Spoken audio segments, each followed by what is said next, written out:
दोस्तों, ये कहानी है 3 ऐसे सैनिकों की जिन्होंने अपनी आधी जिंदगी अपने देश के लिए लगा दी, लेकिन उसके बाद भी उन्हें वो इज्जत और वो शोहरत नहीं मिली जिसके वो हकदार हैं। लेकिन एक दिन उनके हाथ लग जाता है एक खजाने का नक्शा, जिसके बाद उनकी पूरी जिंदगी बदल जाती है। कहानी शुरू होती है। सभी अमेरिका सैनिक आज बहुत खुश हैं क्योंकि उन्होंने इराक के ऊपर अपना कब्जा कर लिया है। उन्होंने ये जंग भले ही लंबे अरसे के बाद जीती है और कुवैत को भी आज़ाद करा लिया है। इसी खुशी में सारे सोल्जर एंजॉय कर रहे हैं कि तभी वहाँ उनका ऑफिसर जिसका नाम एल्गे है वो आता है और सभी को डांटता है। सीन शिफ्ट होता है और यहाँ हम देखते हैं कि अमेरिकन सैनिकों ने कुछ इराकी लोगों को पकड़ लिया और वो उनकी तलाशी ले रहे हैं। तभी एक सोल्जर को उसी आदमी के पास एक नक्शा मिलता है, जिसे लेकर वो अपने ट्रांसलेटर के पास जाता है, जो उसे बताता है कि ये किसी बंकर का नक्शा हो सकता है। जिस तरीके से इस आदमी ने इसे छुपा रखा है, ये जरूर बहुत ही खास किस्म का नक्शा है। वहीं दूसरी ओर हम देखते हैं कि कर्नल हॉर्न मेजर आर्चीव को काफी खरी खोटी सुना क्योंकि वो अपने काम को सही से पूरा नहीं कर पा रहे थे। उनका काम था कि रिपोर्टर एट्रियाना को न्यूज देना, जो कि वो नहीं कर रहे थे। कुछ दिनों के बाद उस नक्शे को लेकर बाल्लो अपने हेड एल्गी के पास जाता है, जहां वो और उसका साथी कॉनवे इस बारे में बात कर रहे होते हैं कि आखिर ये किस चीज का मैप हो सकता है। तभी वहाँ मेजर आर्चीव आते हैं और जो उन्हें कहते हैं कि जिस चीज को तुम लोग छुपाने की कोशिश कर रहे हो वो असल में काफी दिनों तक छुपी नहीं रह सकती। मैं तुम्हें बता दूं कि ये नक्शा सद्दाम हुसैन के खजाने का है, जो कि एक बंकर में रखा है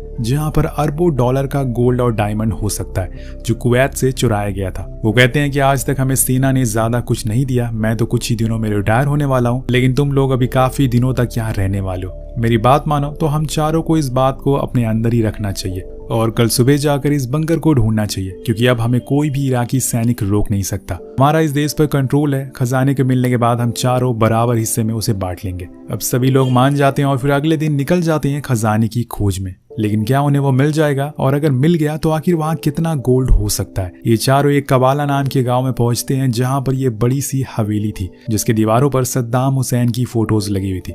वो लोग कॉनवे को बाहर खड़े रहने को कहते हैं और अंदर जाते हैं, लेकिन तभी वहां पर कुछ इराकी लोग आ जाते हैं जो उनसे अपनी जान की भीख मांगने लगते हैं। वो उनसे कुछ खाने को मांगते हैं। उन्हें लगता है कि वो उनके लिए कुछ खाने के लिए लेकर आए, पर ऐसा कुछ नहीं था। वो जैसे तैसे बचकर अंदर जाते हैं, जहां पर उन्हें चारों तरफ बस इराकी सैनिक मिलते हैं, जिन्हें वो बंदूक दिखाते हुए नक्शे के बारे में पूछते हैं, पर वो इनका कोई भी जवाब नहीं देते। लेकिन तभी कर्नल हॉर्न एक के ऊपर बंदूक तान देते हैं। अब वो बंदूक चलाने वाला ही होता है। तभी वहां पर एक दूसरा बंदा कह देता है कि ये गोल्ड यहाँ नहीं बल्कि दूसरे बंकर में मौजूद है। इसी दौरान बाहर एक दूध का टैंकर आता है, जिसे इराकी सैनिक जानबूझकर उड़ा देते हैं, जिससे कि सारा दूध वहां पर बह जाता है और बर्बाद हो जाता है। लेकिन फिर भी वहां के लोग उस दूध को इकट्ठा करने लगते हैं क्योंकि वो कई दिनों से भूखे थे। और तभी अंदर इस हलचल की आवाज पहुंच जाती है, तो वो तीनों फौरन बाहर आते हैं और वहां हर तरफ अफरा तफरी मची थी। इस जंग की वजह से यहाँ के लोग बर्बाद हो चुके थे। अब ये सिचुएशन जैसे तैसे ये लोग यहाँ से निकल जाते हैं, यानी कि इन्हें वो सोना यहाँ नहीं मिला। तब बालो मेजर आर्चीव से पूछता है कि आखिर वो सब क्या हो रहा था। वो उन सभी को बताते हैं कि इराकी आर्मी हमें कुछ नहीं कहेगी, क्योंकि उन्हें पता है कि अगर उन्होंने कुछ बोला तो वो मारे जाएंगे। हमारी सरकारों के बीच में एग्रीमेंट हुआ है कि कोई भी किसी पर फायरिंग नहीं करेगा। अब वो उसे बताते हैं कि लेकिन उनकी वजह से कई मासूम लोग मर रहे हैं। हालांकि इसमें उनकी कोई गलती नहीं है, इसमें गलती है अमेरिकन प्रेसिडेंट बुश की, जिन्होंने इराक के लोगों को सद्दाम हुसैन के खिलाफ भड़काया है ताकि वो उनके खिलाफ हो जाए। और अब जब वो उनके खिलाफ हो गए तो अमेरिका ने उन्हीं लोगों के साथ छोड़ दिया। एक तरीके से उनके साथ धोखा हुआ है। इसके बाद वो उस गोल्ड के बंकर के बारे में पूछता है, तो वो बताते हैं कि मैंने आते हुए कुछ कुएं देखे हैं जिसके आसपास कई सारे इराकी फौजी खड़े थे। जहां तक मुझे लगता है कि शायद उसी कुएं में ऐसा कोई बंकर है जो सद्दाम हुसैन ने बनवाया हो और उसी में सारा गोल्ड छुपा हो। अब वो तीनों मेजर से पूछते हैं कि क्या हम वहां वापस नहीं जा सकते, क्या हमें वो गोल्ड नहीं मिलेगा? तो वो समझाते हैं कि जरूर मिलेगा, लेकिन उसके लिए हमें थोड़ा इंतजार करना होगा, सही समय के लिए। वहीं दूसरी ओर हम रिपोर्टर एड्रियाना को देखते हैं, जो वॉल्टर के साथ कुछ ऐसी जगहों पर जा रही थी जहाँ कई सारी घटनाएं हुई थी, लेकिन उन्हें वहाँ कुछ ऐसा खास नहीं मिलता जिसे वो न्यूज पर चला सके। इसलिए वो वॉल्टर से कहती है कि तुम मुझे वहां ले चलो जहाँ पर मेजर आर्चीव गए थे। पहले तो वो कहता है कि मुझे नहीं पता कि वो कहाँ गए, लेकिन बाद में वो उसकी कार लेकर भागने लगती है और तब प्रेशर में आने की वजह से वो उसे कबाला गांव की ओर ले जाने लगता है। अब इसी दौरान हम उन चारों को दोबारा देखते, लेकिन इस बार इन्होंने उस कुएं के पास खड़े हुए इराकी सैनिक को बंदी बना लिया था। और फिर उस कुएं में बनी सीढ़ियों से नीचे जाने लगते हैं, जहां उन्हें एक गेट मिलता है जिसे खोलने पर उन्हें अंदर बहुत से इराकी आर्मी सोल्जर मिलते हैं जो बड़े ही आराम से काफी महंगी महंगी चीजों का आनंद ले रहे थे जो कि कुवैत से चुराई गई थी या फिर छीन कर लाई गई थी। वहां पे काफी सारे कंप्यूटर्स थे जिन्हें आज तक कभी खोला तक नहीं गया, बहुत सारी महंगी कारें थी। लेकिन तभी मेजर आर्चीव की नजर एक अंडरग्राउंड डोर पर पड़ती है जिसे वो खोलने के लिए कहते हैं, लेकिन वो सैनिक मना कर देता है। तब वो उसे कहते हैं कि ये सारी कीमती चीजें कुवैत की है और अब हम इन सारी चीजों को वापस उन्हें देने के लिए जा रहे हैं। तब वो मान जाता है और फिर उन्हें अंदर ले जाता है जहां पर तकरीबन 20 से 25 बैग थे जिन्हें खोलने पर उनके अंदर अरबों डॉलर के पैसे थे। कुछ बहुत ही महंगी वॉचेस थी और आखिर कुछ बैग्स थे जो कुवैती गोल्ड से भरे हुए थे जिनकी कीमत करोड़ों डॉलर में थी। सारे सामानों को देखकर इन तीनों की हालत टाइट हो जाती है और उन्हें यकीन ही नहीं होता कि ऐसा कुछ भी यहाँ छुपा हो सकता है इस रेगिस्तान में। इसके बाद वो एक एक करके सभी चीजों को दूसरे बैग में भरना शुरू करते हैं। तभी बार्लो मेजर से कहता है कि हमें इस गोल्ड को यहाँ से बाहर ले जाने के लिए एक ट्रक की जरूरत पड़ेगी, मैं एक ट्रक लेकर आता हूँ। अब वो फौरन ऊपर जाता है और वहाँ कॉनवे से कहता है कि सब कुछ ठीक है ना, तो वो कहता है कि हाँ। अब उनके पास ट्रक भी था और सोना भी था, तो वो सोने को भरना शुरू करते हैं। लेकिन तभी हम वहाँ कुछ इराकी सोल्जर को देखते हैं जो एक सिविलियन को पकड़ लेते हैं और वो लड़की अमेरिकन सोल्जर से मदद मांगती है कि हमें छोड़कर मत जाओ, हमें भी अपने साथ ले जाओ वरना ये लोग हमें मार देंगे। लेकिन ये लोग जाने लगते हैं और तभी वो इराकी सोल्जर सभी के सामने उस लड़की को गोली मार देता है। अब ये देखकर मेजर का दिमाग घूम जाता है क्योंकि ये उसके सामने गलत हुआ था, इसलिए वो सोल्जर पर चिल्लाता है और सभी मासूम लोगों को छोड़ने के लिए कहता है, जिसे देखकर बार्लो कहता है कि सर ये हमारा मैटर नहीं है, हमें यहाँ से चलना चाहिए। तभी यहाँ बहस होना शुरू हो जाती है और उसी समय मेजर के ऊपर वो सोल्जर गोली चला देता है जिसके बदले में ये भी उसे मार देते हैं। अब यहाँ दोनों तरफ से गोलियां चलना शुरू हो जाती है जिसमें सारे इराकी सोल्जर को ये मार गिराते हैं और जो सिविलियन बचते हैं उन्हें अपनी ट्रक में बैठा लेते हैं और कहते हैं कि इन्हें किसी सेफ जगह ले जाकर छोड़ देंगे। अब सभी मेजर की हरकत से खुश नहीं थे क्योंकि ये रूल के खिलाफ है। अमेरिका ने साफ साफ बोला है कि वो अब किसी भी इराकी सोल्जर पर हमला नहीं करेंगे। उनके जाने के बाद वहां इराकी सेना का मेजर आता है और वो अपने लोगों को मरा हुआ देखकर पागल हो जाता है और कहता है कि अमेरिका ने हमारी शर्त तोड़ दी है, अब हमें भी हमला करना होगा। तो वो कुछ आंसू गैस के गोले आसमान में छोड़ता है जो जाकर सीधा इन लोगों की वैन के ऊपर फटते हैं, जिससे कि वहां की हवा में गैस फैल जाती है और सभी को चक्कर आना शुरू हो जाते हैं। अब बार्लो अपना मास्क ढूंढने लगता है लेकिन तभी कॉनवे देखता है कि सामने कुछ लैंड माइन बिछी हुई है, इसलिए वो सभी सिविलियन को लेकर ट्रक से कूद जाता है। लेकिन कुछ ना दिखने की वजह से बार्लो कूद नहीं पाता और तभी एक धमाका होता है, लेकिन इस धमाके में किसी को कोई चोट नहीं आती, सभी सही सलामत थे। तभी उसकी नजर दो बच्चों पर जाती है जो पास में ही लगे हुए माइंस के पास जा रहे थे। वो फौरन जाकर उन्हें बचाता है, लेकिन तभी वहां पर कुछ इराकी सैनिक आ जाते हैं जिन्होंने गैस मास्क लगाए हुए थे। अब वो बार्लो को बंदी बना लेते हैं और उसे अगवा करके यहाँ से ले जाते हैं। इधर दूसरी ओर कुछ लोग पास में ही बनी एक गुफा के बाहर निकलते हैं और इन सारे लोगों को अपने साथ ले जाते हैं और साथ में उन सारे गोल्ड्स को भी। अब नीचे गुफा में जाने के बाद कॉनवे आर्चीव से कहता है कि वो लोग बार्लो को ले गए, अब हम क्या करेंगे। तो वो उसे दिलासा देते हुए कहते हैं हमें थोड़ा सब्र रखना होगा, हम उसे जल्द ही ढूंढ लेंगे। तो वो कहता है कि ये सब आपकी वजह से हुआ है। तब मेजर उसे समझाते हैं कि अगर मैं उन सिविलियन को नहीं बचाता तो वो लोग उसे वहीं मार देते। वहीं दूसरी ओर हम बार्लो को देखते हैं जिन्हें इन लोगों ने एक बंकर में बंद कर रखा था, लेकिन वहां उसे कुछ सैटेलाइट फोन मिलते हैं जिसमें से एक काम कर रहा था।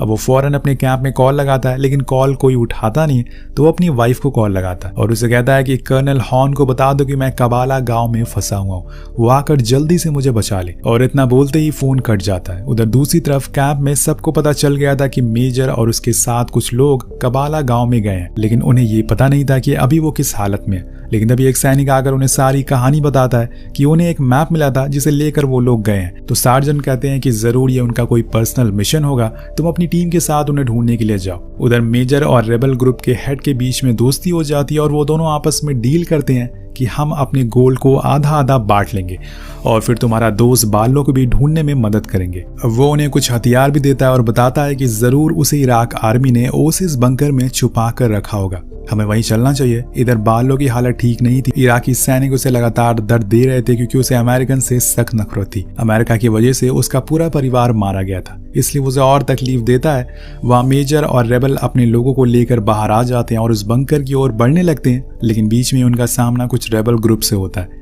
जिनकी आपस में दोस्ती होती है, इसलिए वो इन्हें एक दूसरे बंकर में ले जाते हैं जहां पर सद्दाम हुसैन की वो आलीशान घड़ियां रखी हुई थी जो उसने कुवैत से चुराई थी। अब मेजर उसे कहता है कि हमें इनमें से कुछ घड़ियों की जरूरत पड़ेगी, क्या तुम हमें दे सकते हो। अब वो मान जाता है, लेकिन उसके बदले में उसे कुछ पैसे देने होंगे। तो वो गोल्ड के 6 बैग्स उसे दे देता है और फिर उन घड़ियों को लेकर ओसिस बंकर की ओर बढ़ने लगता है। बीच में रुककर वो लोग बचे हुए गोल्ड को रेगिस्तान के नीचे दबा देते हैं क्योंकि वहां इसे ले जाना सेफ नहीं है, और वापस आते हुए फिर वो उस गोल्ड को बाहर निकाल लेंगे। अब इसके बाद रेबल ओसिस बंकर का नक्शा जमीन पर बनाता है और उसे बताता है कि कैसे वो लोग उसके अंदर जाएंगे, लेकिन वहाँ काफी सारे इराकी सैनिक हैं जिन्हें हम इतनी आसानी से हरा नहीं सकते। पर उनकी एक कमजोरी है, वो सद्दाम हुसैन से बहुत डरते हैं। तो वो कहता है कि ठीक है, हम उसी कमजोरी का फायदा उठाएंगे।